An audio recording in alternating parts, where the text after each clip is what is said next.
Bazetu zote tunatumianga chuma ya ndoto. Doshi Steel, chuma ya nguvu.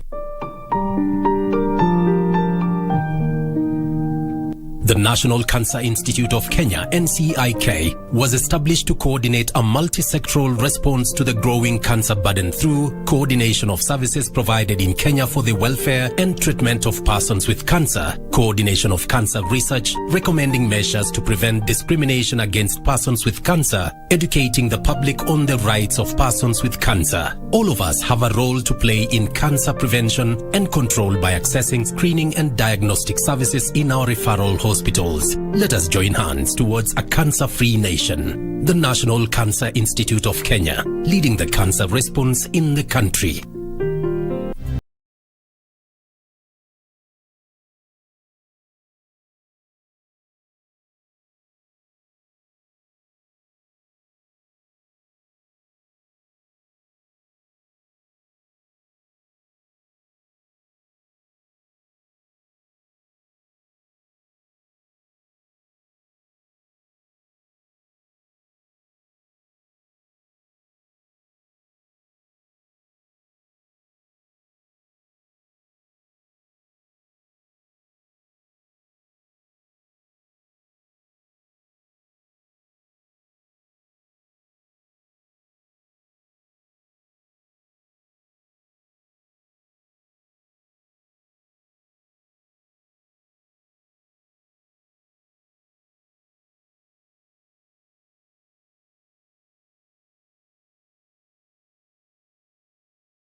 Natumai ujambo pote ulipo, karibu katika taarifa zetu siku ya leo. Jina langu ni Harith, Salim. Na mimi naitwa Onyancha. Bila shaka mtazamaji, tumekuandalia mengi kwenye Darubini Wikendi. Na moja kwa moja katika taarifa zetu ni kwamba washukiwa 4 wa mauaji ya wakili mtetezi wa haki za binadamu Mwili Kimani, mteja wake Josephat Mwenda na dereva wa teksi Joseph Moirori mwaka 2016 watajua hatima yao Februari 3 mwakani. Hii ni baada ya Jaji Jesse Lesito wa Mahakama Kuu kuahirisha utoaji hukumu hiyo baada ya washukiwa hao kujitetea. Hapa ni kwenye Mahakama Kuu eneo la Milimani jijini Nairobi. Walikuwa maafisa wa polisi Fredrick Leliman, Stephen Chaburet, Sylvia Wanjiku na raia Peter Ngugi wakijitetea kupitia mawakili wao Cliff Ombeta na Katwa Kigen mbele ya Jaji Jesse Lesito. The members of the community where he lives are still in shock because they know him as a good person who does projects back home, who tries to help even neighbors. They knew him as a good man. They knew him as a good police officer. Your Ladyship, if you do find that the 6 years are not adequate, Your Ladyship will very much pray and join in with the probation officer that you do allow whatever residual term you deem necessary to give her to be served outside prison. Your Ladyship. Waliomba mahakama kuwapunguzia hukumu baada ya kupatikana na hatia ya mauaji ya wakili mtetezi wa haki za binadamu Mwili Kimani, mteja wake Josephat Mwenda na dereva wa teksi Joseph Moirori. Waathiriwa hao watatu walitekwa nyara pindi walipotoka kwenye mahakama ya Mavuko, kaunti ya Machakos tarehe 23 mwezi wa Juni mwaka 2016 na baadaye kupatikana wamefariki. Baada ya kujitetea, mmoja wa washukiwa hao aliwasilisha ombi la kutaka gari moja kati ya yaliyozuiliwa kuachiliwa. Hata hivyo, ombi hilo lilipingwa na upande wa mashtaka. It should be forfeited to the state. Jaji Jesse Lesit atatoa uamuzi kuhusu ombi hilo pamoja na hukumu dhidi ya washukiwa hao mnamo Ijumaa tarehe 3 mwezi wa Februari mwakani.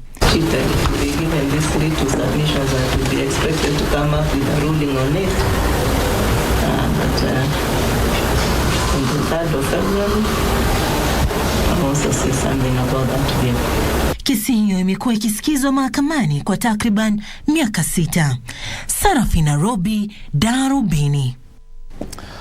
Na waziri wa usalama wa kitaifa Profesa Kithure Kindiki amesema serikali katika muda wa mwezi mmoja ujao itaanzisha hazina ya kugharamia mazishi ya maafisa wa polisi na wenzao wa idara ya magereza ambao watafariki akiwa kazini. Kindiki alitamka hayo alipoongoza ibada ya mwaka wa 4 ya ukumbusho wa maafisa wa huduma ya taifa ya polisi na wenzao wa idara ya magereza katika chuo cha mafunzo cha polisi cha utawala kilichoko Embakasi hapa jijini Nairobi. Waziri wa usalama wa kitaifa Profesa Kithure Kindiki aliungana na maafisa wa huduma ya taifa ya polisi na wenzao wa idara ya magereza wakati wa ibada ya mwaka wa 4 wa ukumbusho wa maafisa waliopoteza maisha yao wakiwa kazini. Let these great warriors find rest in you. Lord, hear us. Profesa Kindiki ambaye aliandamana na Inspector Generali wa polisi Jafet Koome alianzisha mnara wa ukumbusho ulio na majina ya maafisa 57 ambao walifariki wakiwa kazini mwaka huu pekee. We intend as a ministry to establish a benevolent fund, which benevolent fund will raise money so that to support on an ex gratia basis families that are left behind who are very needy and very deserving in terms of accessing modest scholarships for the children, medical attention for those who are left behind as dependents, and also other forms of emergencies in education, health, and so forth and so on. Our doors will remain open for you. We will walk with you through the painful journey forced on you by their premature departure. And we so hope, together with our families, the families from the Correctional Services Department, will continue supporting you and remembering them as our heroes and heroines. We are backed, and this was a deliberate decision on recruitment of qualified widows and children of fallen officers into the service as recruit constables. Familia za maafisa hao walioaga zikihimiza serikali kuwafikiria jamaa wao walio hai wakati wa kusajili makuruto kujiunga na huduma hiyo. Wakati mnaajiri watu, kumbuka mayatima ambao waliwachwa na officers. Vijana wadogo msiwapeleke mahali mbaya, hawana hata experience ya kufanya kazi. Wale ambao hawana experience, jaribu kuwapa experience hata ya miaka 3 ndiposa mwapeleke mahali mbaya. Katibu mwandamizi katika Wizara ya Usalama wa Kitaifa Dr. Raymond Molo na mwenzake wa huduma za magereza Mary Muthoni watasimamia mipango ya kubuni kamati ambayo itakuwa na wawakilishi wa ofisi ya Inspector Generali wa polisi, huduma ya taifa ya polisi na pia huduma ya magereza humu nchini ili kuharakisha jitihada za kubuni hazina ya kugharamia maslahi ya maafisa wa polisi na wenzao wa idara ya magereza ambao watafariki wakiwa kazini. Yusuf Farah, Darubini. Na naibu rais Rigathi Gachagua amelipongeza baraza la chuo kikuu cha Kenyatta kwa kuwa mstari wa mbele kulinda na kutetea mali ya chuo hicho na vile kuhakikisha kuwa sheria imefuatwa katika kubainisha mipaka na umiliki wa ardhi yake. Akizungumza wakati wa sherehe ya mahafala ya awamu ya 52 chuoni humo, naibu rais alimuomba msamaha usimamizi wa chuo hicho kufuatia mzozo ulioshuhudiwa hivi majuzi kati yake na serikali. Wakati huo alihakikishia chuo hicho kwamba ardhi yake italindwa. Religion Sherehe ya mahafali ya awamu ya 52 ilifanyika leo katika chuo kikuu cha Kenyatta, ambapo mahafala 5641 walifuzu, wakitunukiwa shahada za uzamifu, uzamili, shahada, stashahada na vyeti. Sasa niseme machache kama Rigiji. Kwenye hotuba yake, naibu rais Rigathi Gachagua alimiminia baraza la chuo hicho sifa kedekede kwa msimamo wao kulinda hadhi ya chuo hicho. Land grabbers intimidated the council and the vice chancellor to allow the grabbing of Kenyatta University land. These great men and women said no. They were harassed, intimidated, demeaned, humiliated, but they stood up. Can you give a clap to the University Council and Professor Wainaina? Naibu rais aliahidi usimamizi wa chuo hicho kwamba serikali ilibuni mpango wa upatanishi ili kutafuta suluhu la mgogoro uliopo baina ya bodi ya hospitali ya matibabu maalum na mafunzo ya utabibu na utafiti ya chuo cha Kenyatta na chuo kikuu cha Kenyatta kuhusu usimamizi wa hospitali hiyo ambayo kwa sasa imeorodheshwa kuwa shirika la kiserikali.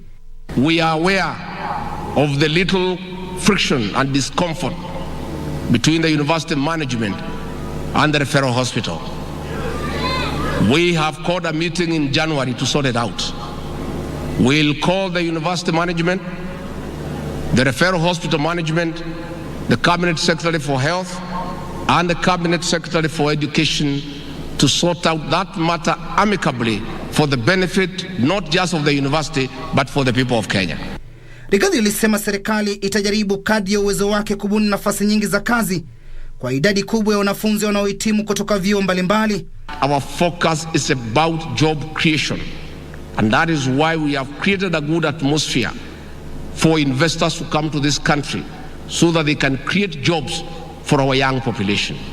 I want to encourage you. I also want to encourage you to move into business.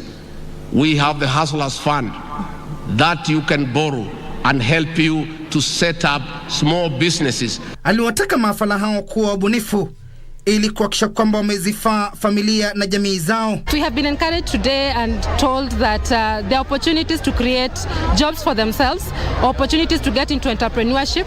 So my encouragement to my fellow graduates, if you have not seen a job yet, there is still opportunity for you to create something for yourself. The government should create internship, and not just internship, paid internship, because there are a lot of graduates, there are a lot of bright minds outside there. I'm very ecstatic to have completed my studies.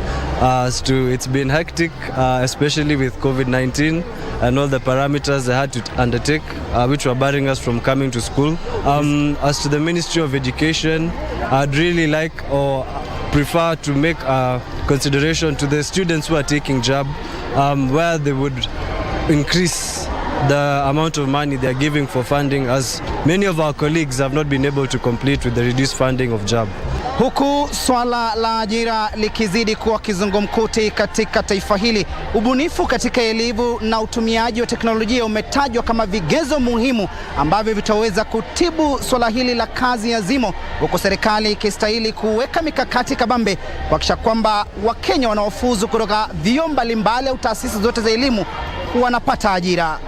Timothy Kipnusu, Darubini Wikendi, kutoka katika chuo kikuu cha Kenyatta, Nairobi. Na mtazamaji, kufikia hapo tunatamatisha sehemu ya kwanza ya Darubini Wikendi.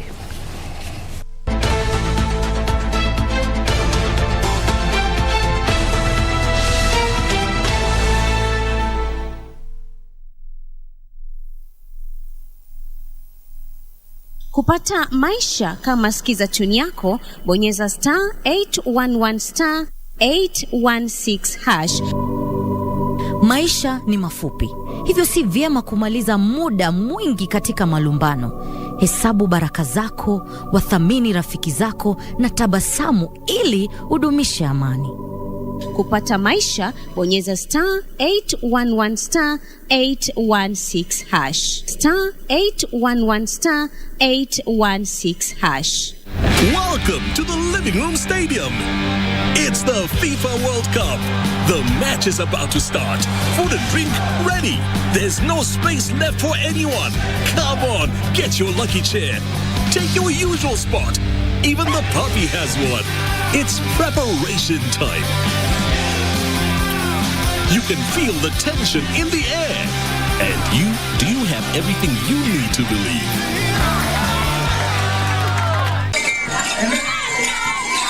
The county government of Turkana invites you to the 5th edition of the Ata-Nayeche Cultural Celebrations from 15th to 17th December 2022 in Moru Anayeche in Letea Ward, Turkana West. The celebration brings together the locals from Turkana, Uganda, Ethiopia and South Sudan. This year's theme is enhancing regional cohesion and cultural diplomacy for peace and development. Apart from celebrating the Turkana culture, various stakeholders from the youth, women, elders and local leaders shall engage in peace-building initiatives. This event will be aired live on KBC Channel 1. Join us as we celebrate our culture.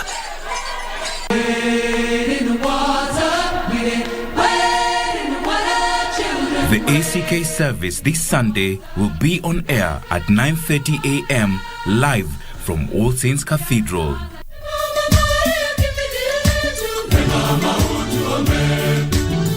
The Catholic Holy Mass will instead be on air starting 10:45 live from Holy Family Basilica.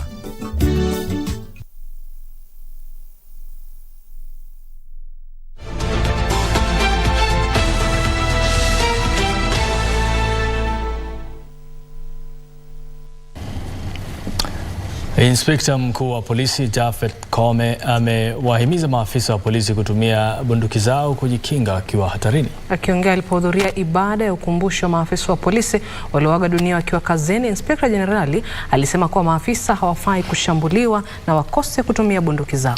Agizo hilo la Koome limejiri huku mahakama ikiamua kwamba maafisa wa polisi hawafai kutumia bunduki zao isipokuwa pale ambapo wanapojihami, wanazuia tishio kwa maisha au majeraha kwa wengine. Chini ya miezi miwili baada ya halmashauri huru ya usimamizi wa huduma ya polisi kuwasilisha kwa serikali mpango wa kukomesha mauaji ya kiolela na kutoweka kwa watu, Inspekta Jenerali wa polisi Japhet Koome amewatetea maafisa wanaosakwa kwa madai ya kutumia vibaya bunduki zao. Kuna peace protest kadhaa ni kusema shika polisi, shika polisi. Leo tunalia hapa, siwaoni wako wapi? Ni kule nje tu kusema shika fulani, shika fulani, shika polisi huyu. Tukaambia tushike wengine, sijui alifanya nini Mombasa Road. Officers ambao walikuwa kwa hatari wanatupiwa bishare. Sasa njameni. Huku maafisa kadhaa wa kitengo cha huduma maalum kilichobanduliwa wakikabiliwa na kesi kuhusiana na ukiukaji wa haki za binadamu nchini, Koome alisema hakuna lolote linalowazuia maafisa kutumia bunduki zao iwapo watashambuliwa na wako hatarini. Ofisa yako kazi yake ya kusindikisha pesa za benki kuu, amepata barabara imefungwa, ameanza kutupiwa mishale, ako na bunduki. Jameni. Matamshi yake yalikaririwa na waziri wa usalama wa kitaifa Profesa Kithure Kindiki aliyewatahadharisha wahalifu wanaowajeruhi na kuwaua maafisa wa polisi wakiwa kazini. I did not hear the kind of voices I normally hear when a police officer misuses a firearm, which is a very rare occurrence. I didn't hear those noises. It's as if that police officers are supposed to wait and be killed. And their work is to wait for bandits and cattle rustlers and terrorists to shoot them dead. Mahakama leo iliamua kwamba maafisa wa polisi hawawezi kutumia bunduki isipokuwa kwa kujikinga, kuzuia tishio kwa maisha au majeraha mabaya kwa wengine. Uamuzi huo ulifuatia rufaa iliyowasilishwa mwaka 2017 na taasisi ya katiba na shirika la Africog kupinga marekebisho ya sheria ya huduma ya taifa kwa polisi ya kuongeza hali ambazo maafisa wa polisi wanaweza kutumia bunduki isipokuwa kujikinga na kumlinda mtu mwingine. Ben Chumba, Darubini. Na naibu chancellor wa chuo kikuu cha Nairobi Professor Stephen Kiama amehimiza serikali kuongeza pesa zinazotengwa kwa chuo hicho. Akizungumza wakati wa mahafali ya 68 ya chuo hicho, Professor Kiama alisema chuo hicho kilipoteza takriban shilingi bilioni 1.7 mwaka uliopita wa kifedha baada ya serikali kupunguza mgao kwa chuo hicho, hatua iliyoathiri pakubwa utoaji huduma. Kiama alisema hayo huku katibu katika Wizara ya Elimu Bele Kipsang akisisitiza kuwa vyuo vikuu vya umma sharti vitafute mbinu za kufadhili mipango ya masomo kama vile utafiti. Some 6,595 students graduated from the University of Nairobi on Friday, taking the total number of the 2022 class to 10. Naam, tunaomba radhi kidogo, lugha ya ung'eng'e imeitangulia lugha ya taifa, lakini hapajaribika neno. Tunaendelea na taarifa nyingine ambapo wadau katika sekta ya lishe bora wanataka Wizara ya Afya kuhakikisha kwamba wanagenzi wa nyanja mbalimbali za taaluma ya matibabu wanahudumiwa kwa usawa. Afisa mkuu mtendaji wa taasisi ya kitaifa kuhusu lishe bora na mlo, Daktari David Okeo, anasema wanafunzi walio chini ya mpango wa wanagenzi wa sekta ya lishe bora na mlo wamekuwa hawalipwi marupurupu yote, kinyume cha wenzao wanaosomea taaluma nyingine za matibabu. Akiongea wakati wa kukabidhi leseni wale waliofuzu kupata vyeti, stashahada na shahada kwenye taasisi ya kitaifa kuhusu lishe bora na mlo, afisa mkuu mtendaji Daktari David Okeo alilalamikia ubaguzi dhidi ya wanafunzi walio chini ya mpango wa lazima wa wanagenzi kwa kipindi cha mwaka mmoja. We are appealing to the national government and particularly the Ministry of Health to treat all cadres equal and give them equal priority. We have noticed that all the interns for nutrition and dietetics that are placed in health facilities are not paid, while their counterparts are underpaid or stipend. We want them to be recognized and be paid just like the rest. The boy-child misrepresentation is actually, I can say it is improving. It has been for a long time dominated by the female gender, but that has now improved. Actually, I also teach in the university where I witness actually a 50-50 parity. I will use my skills to care for all humanity. Okeo alisema baraza la taasisi hiyo litashirikiana na wadau wengine katika kutokomeza wataalamu bandia, na kaimiza serikali ya kitaifa na zile za kaunti kuajiri wafanyikazi waliofuzu na wenye leseni pekee kwa masuala ya lishe bora na mlo ili kuhudumu katika taasisi za umma. We have trained over 12,500 nutritionists in the country. The most unfortunate thing is that only 20% of these have been absorbed both in private and public sector. We want to appeal to the national government and also county government to ensure that they engage nutritionists and dietitians to offer quality services in health facilities. In public health, we find solution to problems. So through researchers, any nutrition problems identified in the field, once it reaches to the public health sector, we identify strategic ways that we can use to mitigate that situation. We offer services depending on the health goals that you want to achieve. That is personally you have to take initiative yourself.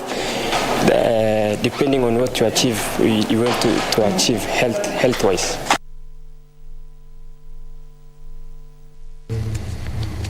Baadhi ya wabunge wanawake wametoa wito kwa bunge la Seneti kutupilia mbali mchakato wa kumwondoa mamlakani gavana wa Meru Kawira Mwangaza ulioanzishwa na bunge la kaunti hiyo. Wabunge hao kutoka vyama mbalimbali vya kisiasa walitaja hatua ya wabunge wa kaunti hiyo ya kumwondoa gavana huyo wa kwanza mwanamke wa kaunti hiyo kuwa kumtafutia makosa na vita dhidi ya juhudi za kupigania hadhi ya wanawake. Zainab Said anatuarifu zaidi. Wakiongozwa na mwakilishi wanawake wa kaunti ya Vihiga Beatrice Adagala, wabunge hao wanawake wametoa wito kwa bunge la Seneti kubatilisha hatua ya kumwondoa mamlakani gavana huyo wa Meru Kawira Mwangaza, wakisema madai hayo hayana msingi. Governor Kawira has been vocal and steadfast on the need for a comprehensive audit of the outgoing regime, accountability and transparency prior to settling any pending bills, lest she ends up paying hot air or ghost budgets. This has not been received well, and we feel the MCS might be acting on behalf of persons not happy with the Kawira's fame position. Wakiongea katika majengo ya bunge, viongozi hao wanawake aidha wamesema watatetea kuratibiwa kwa sheria zitakazolinda magavana dhidi ya kudhulumiwa na wabunge wa county. People of Meru County have seen the signatures being collected, and I support that we collect the signatures, let the all county assembly be dissolved and let them call for fresh elections. If they are not satisfied with the election of Governor Kawera, Her Excellency was elected by the people of Meru County. Wakiwashtumu wabunge 67 wa bunge la kaunti hiyo waliopiga kura ya kumwondoa gavana Mwangaza mamlakani, aidha wamesema hawakuzingatia maslahi ya wakazi. Viongozi hao walisema kuwa hatua hiyo ni vita dhidi ya uongozi wa wanawake. The elders in Meru, in a house, sometimes even a daddy and mom can quarrel. But when they sit and talk, usually there is a solution. Sasa tutamjudge ama tutamhukumu aje kwamba anjatenda wema na hata anjaanza kazi, anjaunda serikali, anjaanza kazi, waone ndio wapime kwamba ameshindwa hapa na pale. Kwa hivyo kama viongozi tunaona ni maonefu ya uongozi ya kina mama. Gavana Mwangaza aliondolewa mamlakani Jumatano tarehe 24 mwezi huu. Maseneta ambao kwa sasa wako likizoni wanatarajiwa kujadili swala hilo kwenye kikao maalum juma lijalo kabla ya sikukuu ya Krismasi. Maamuzi ya kumwondoa mamlakani gavana Mwangaza yaliyowasilishwa kwa seneti na bunge la kaunti ya Meru yanaashiria mienendo isiyofaa akiwa wadhifani na usimamizi duni wa masuala ya kaunti kwa msingi ya kumwondoa mamlakani. Wakati huo huo, baadhi ya wakazi wa kaunti ya Meru wameanza kampeni ya kukusanya saini kwa rufaa ya kutafuta kuvunjwa bunge la kaunti hiyo. Zainab Said, Darubini.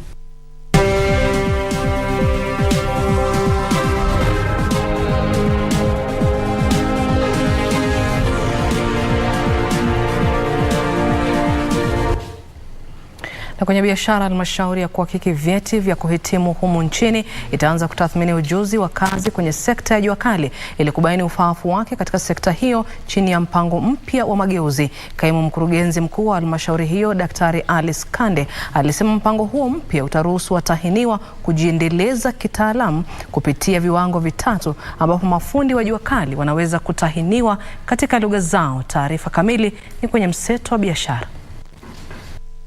Asilimia 84 ya wafanyikazi wa nchini wako kwenye sekta ya jua ambayo ni tegemeo kubwa kwa jamii. Halmashauri ya kuhakiki vyeti vya kuhitimu imesema Kenya huenda ikanufaika zaidi kutokana na sekta hiyo iwapo kutakuwa na viwango maksusi vya utathmini wa ujuzi kazi na kuhitimu katika kazi zinazotekelezwa. We therefore realize that people who are not able to express them through the national languages, that is English and Kiswahili, we still find them very useful in our economy. They contribute a lot to our economy. And so we realize that as a country, it's a high time that we embraced also that critical component. Wakati huo, waziri wa kilimo Mithika Linturi amesema kuna mipango ya kubuni kamati wanachama 7 kufanyia marekebisho sera tata na kanuni kinzani katika wizara hiyo. Linturi amesema kamati hiyo itaangazia zaidi sekta za majani chai na sukari.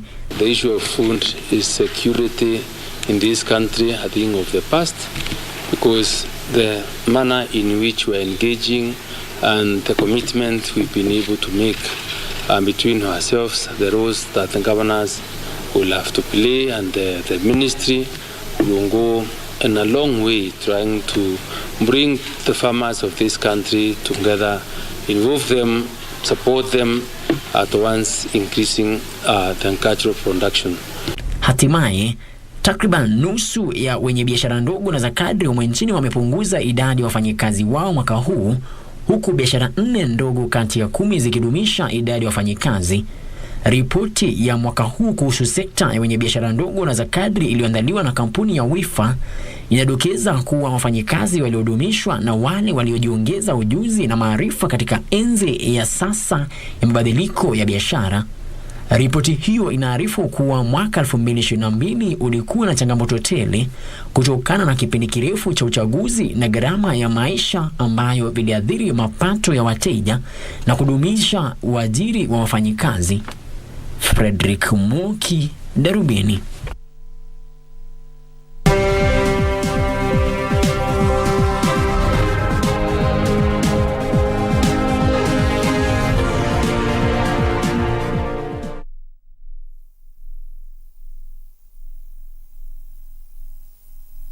Chuma ndio nyumba. Nyumba zetu zile tumejenga tunatumianga chuma ya ndosi.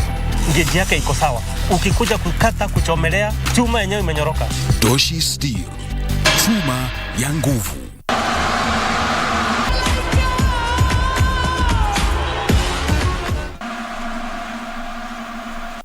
Welcome to the Living Room Stadium. It's the FIFA World Cup. The match is about to start. Food and drink ready. There's no space left for anyone.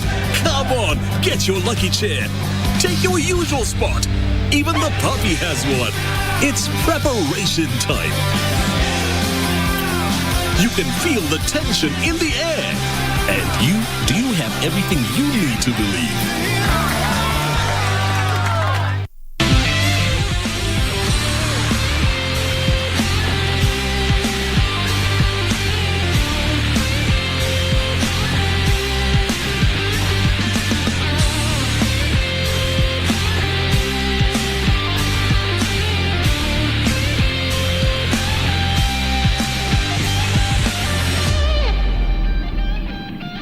Feel the excitement. Relish every moment.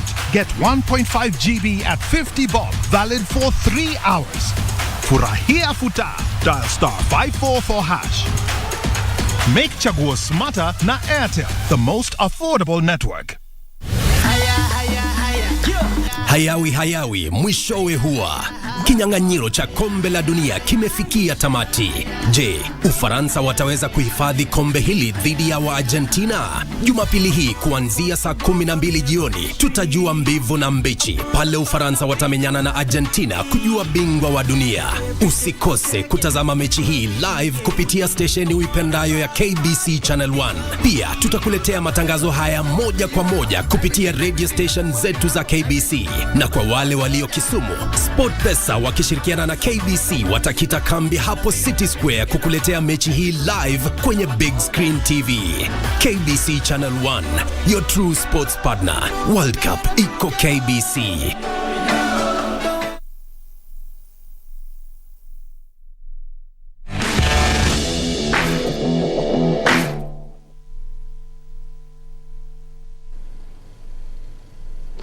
Karibu sasa mwanaspoti, tuelekee viwanjani. Kama kawaida, wengi wananiita Karanja David ama ukipenda KD. Korea, India na Japani miongoni mwa timu ambazo tayari zimewasili kwa mashindano ya kila mwaka ya Mombasa Open Tong El Modo yanayotarajiwa kuandaliwa katika ukumbi wa shule ya Aga Khan Academy. Hata hivyo, mashindano hayo yaliyotarajiwa kuanza leo huenda yasiandaliwe kwa sababu ya ukosefu wa fedha. Waandalizi wa mashindano hayo wanahitaji kima cha shilingi milioni 100 kuandaa mashindano yenyewe. Korea, India na Japan ni miongoni mwa timu ambazo zimewasili humu nchini kwa mashindano ya Mombasa Open Tong El Modo ambayo huenda yasiandaliwe kwa sababu ya ukosefu wa fedha. Waandalizi wa mashindano hayo wanahitaji kima cha shilingi milioni 100 kuandaa mashindano hayo, huku timu ya Kenya ikikosa kufahamu hatima yao. India inapaswa kushiriki kwenye mashindano hayo kwa mara ya kwanza na kikosi chake kinaongozwa na Ronak Singh. Timu hiyo ya Kenya imekuwa imekita kambi katika shule ya Light Academy ambako imekuwa ikifanya mazoezi makali ikinuia kutetea taji yake ambayo imeitwa kwa miaka 9 mfululizo.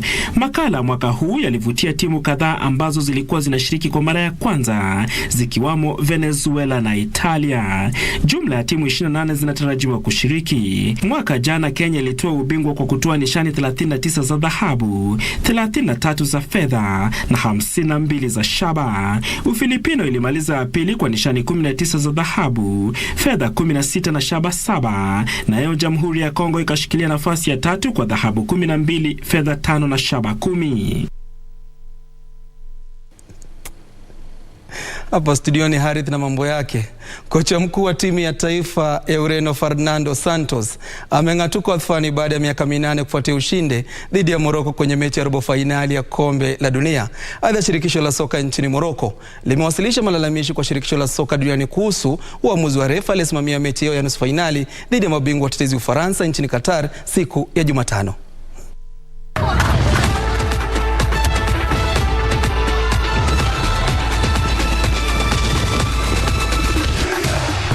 Kocha wa Ureno Fernando Santos ameng'atuka wadhifani baada ya timu hiyo kubanduliwa na Morocco kwenye awamu ya robo fainali ya kombe la dunia.